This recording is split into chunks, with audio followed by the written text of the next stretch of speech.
ગુજરાતના ખેડૂતો માટે ફરી આશાની કિરણ। શું ગુજરાતમાં ફરી મેઘરાજા મન મૂકીને વરસશે? આ સવાલ અત્યારે લાખો ખેડૂતોના મનમાં છે। છેલ્લા કેટલાક દિવસથી વરસાદની રાહ જોઈ રહેલા ખેડૂતો માટે હવે એક મોટી આશા સામે આવી છે। અંબાલાલ પટેલે 23 ઓગસ્ટથી 30 ઓગસ્ટ દરમિયાન ગુજરાતમાં સારા વરસાદની શક્યતા વ્યક્ત કરી છે। આગામી દિવસોમાં વરસાદ અંગે જોઈએ તો આજે સૂર્યનો મઘા નક્ષત્રમાં પ્રવેશ થઈ ગયેલ છે।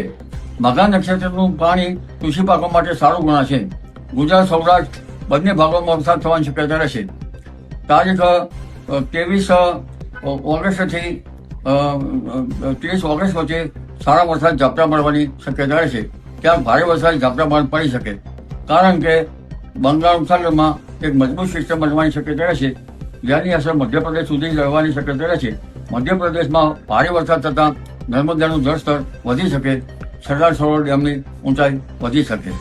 આ ઉપરાંત લગભગ વરસાદ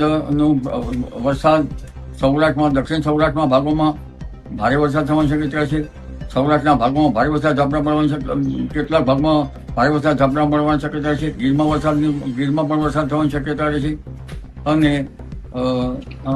લગભગ મધ્ય સૌરાષ્ટ્રમાં પણ વરસાદ થવાની શક્યતા રહેશે।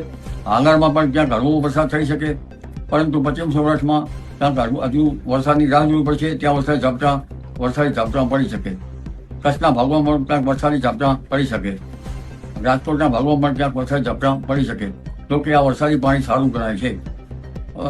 ઉત્તર ગુજરાતના ભાગોમાં પાટણ, હારી, મહેસાણા, સાબરકાંઠા, અરવલ્લીના ભાગોમાં વરસાદી ઝાપટા પડી શકે, પરંતુ પૂર્વ ગુજરાતના ભાગોમાં ભારે વરસાદ ઝાપટા પડી શકે।